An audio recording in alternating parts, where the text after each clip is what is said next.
तल परिपालनाय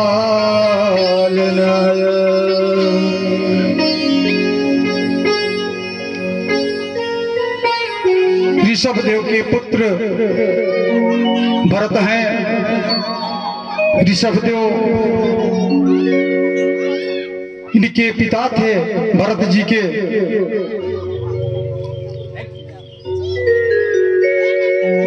पिताजी भरत जी को पृथ्वी का लालन पालन करने के लिए नियुक्त किया और विश्व रूप के पुत्री पंचजनी से विवाह किया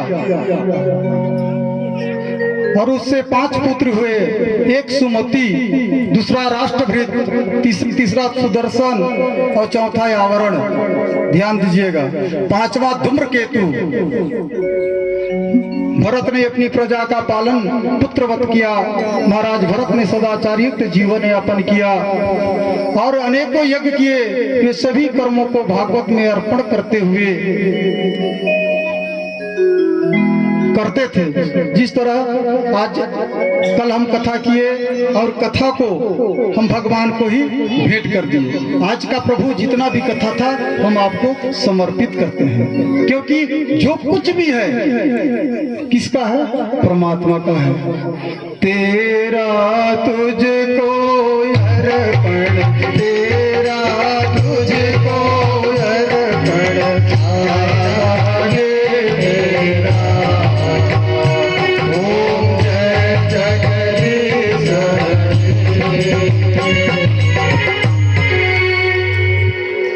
तेरा तुझको अर्पण। ऋषभ देव वही करते थे। भागवत का जितना भी पुण्य होता था भगवान को समर्पित कर देते थे कि प्रभु मेरे पास कुछ नहीं है, जो कुछ भी है सभी आपका है। कर नित करहि राम पद पूजा, राम भरोसा हृदय नहीं दूजा। श्री राम जय राम जय जय राम, श्री राम जय राम जय जय राम। ऋषभ देव भगवान का पूजा रोज करता था और उनका एक ही भरोसा था भगवान का। कथा में कल बताया था जब नल नील पत्थर को पानी में डालते थे। नल नील कौन थे मालूम है आप लोग को? नल नील एक बार क्या किए, अगस्त मुनि थे ना, उनका जो शालिग्राम था उसको पानी में फेंक दिए।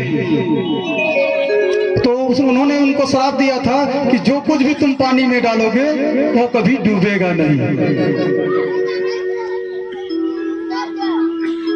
तो जब नल नील को भगवान राम देखे कि इनका जो पत्थर जो भी रखते हैं वो डूबता नहीं है, तो अपना भी एक पत्थर लिए और उसको जल में डाल दिए। तो जल में डाल दिए तो वो डूब गया।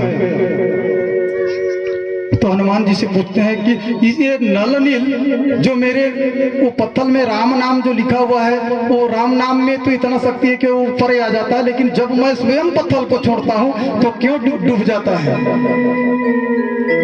तो हनुमान जी बोले जिसके ऊपर आपका हाथ पड़ जाए वो क्या दोबारा जन्म लेगा क्या? वो तो चली जाएगा। प्रभु आपसे बड़ा आपका नाम है। देखिए आपका नाम का पत्थर तर रहा है। सत्संग की आधी घड़ी, सत्संग की आधी घड़ी और सुमिरन बरस 50। वर्षा बरसे एक घड़ी अरहट फिरे 12 मास। पड़ा रहेगा माल खजाना, छोड़ प्रिया सुख जाना है। कर सत्संग अभी से प्यारे, नहीं तो फिर पछताना है। कर सत्संग अभी से प्यारे, फिर तो नहीं फिर पछताना है। इस प्रकार भरत जी ने 1 करोड़ वर्ष तक प्रजा का पालन किया। फिर ये अपने पुत्रों में राज्य बांट कर करके सारी ममता का त्याग कर करके गंडकी नदी में के पास एक कुटिया बना लिए और गंडकी नदी के पास जो आश्रम बना लिए और वहीं पर रह कर करके साधना करने लगे। नित्य नियम से गंडकी नदी में स्नान कर करके सूर्य भगवान को जल देते थे, तुलसी की पूजा करते थे और भोग लगा कर करके भगवान का प्रसाद ग्रहण करते थे। भगवान ने सूर्य भगवान को काम सौंपा।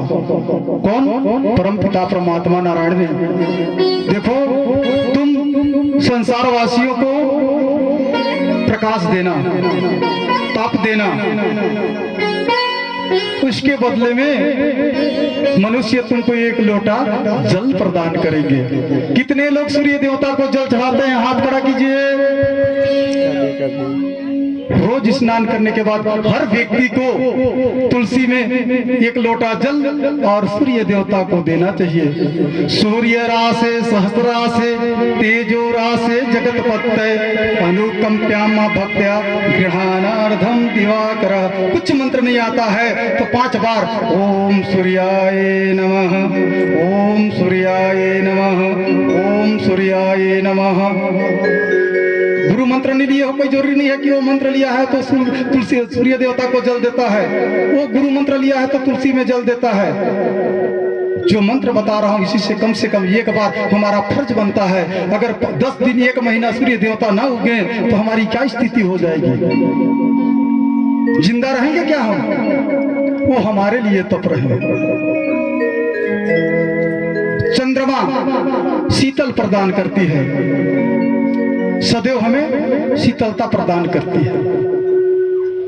हमारा दायित्व है कि हम उनको 1 लोटा जल दें। वृंदा माता, तुलसी माता, तुलसी की सेवा करने से स्त्री जातियों की सौभाग्य लंबी होती है, लंबी आयु प्रदान करते हैं तुलसी माता।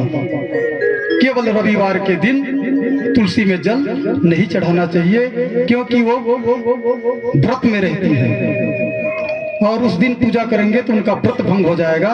इसलिए रविवार के दिन तुलसी की पूजा वर्जित बताया गया है।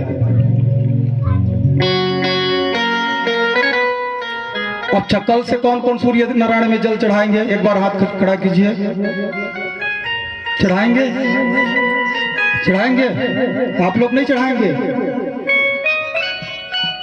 आप लोग पीछे वाले चढ़ाएंगे ना? बहुत बहुत धन्यवाद। और भाई साहब लोग, आप लोग चढ़ाएंगे? तो यहाँ से एक शिक्षा लेके जाइए कि जीवन में स्नान करने के बाद 1 लोटा जल हम कम से कम सूर्य देवता को चढ़ाएं। बोलना पड़ेगा, बोलो राधा रानी सरकार की।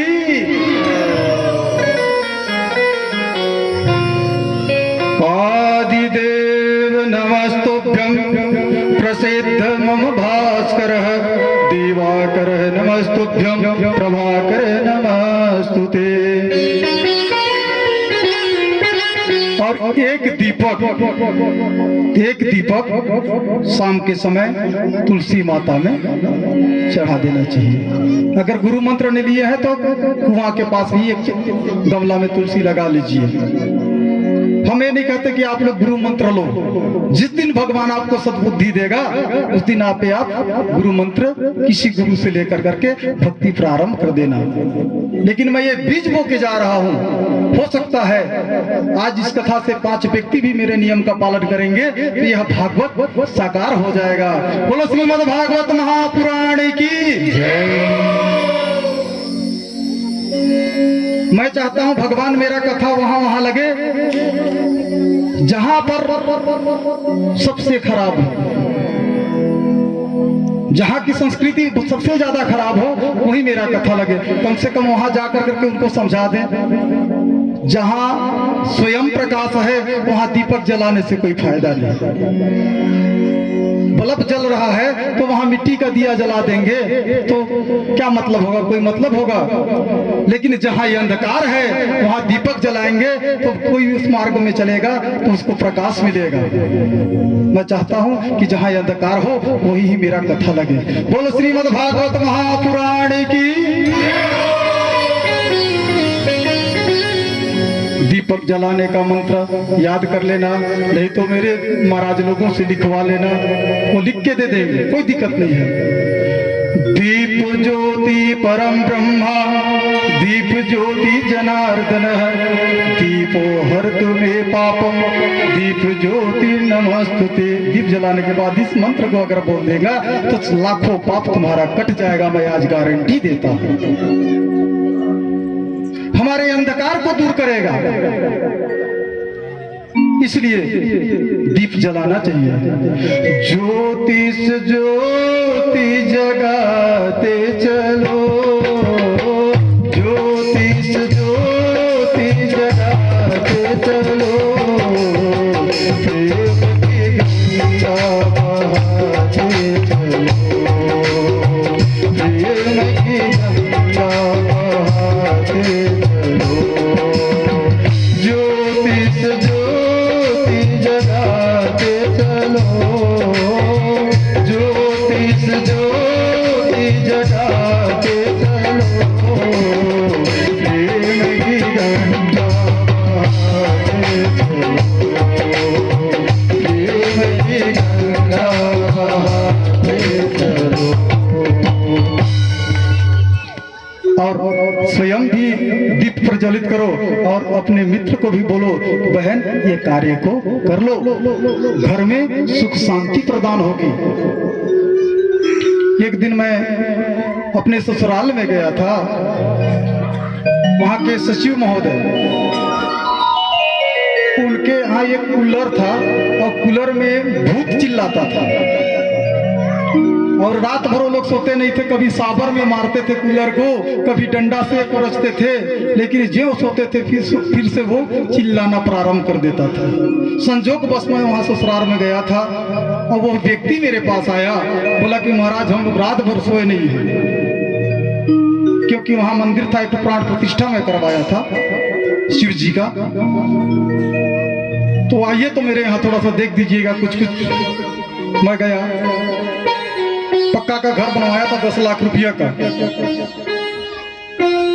मैं देखा घर को चारों तरफ से, मैं बोला कभी मिट्टी का दिया जलाते हो? तो कहे महाराज नहीं जलाते हैं। यही गलती करते हो। मैं बोला आज से जलाना देखना, भाग जाएगा तुम्हारा नकारात्मक शक्ति जो है वो। उस दिन से दीपक जलाना चालू किया और रात भर मस्त सोया। सवेरे पूछा क्यों? बोले कि महाराज आज रात भर बढ़िया आराम से सोया। भूत भी भाग जाता है दीपक जलने से। कई घर तो बल्ब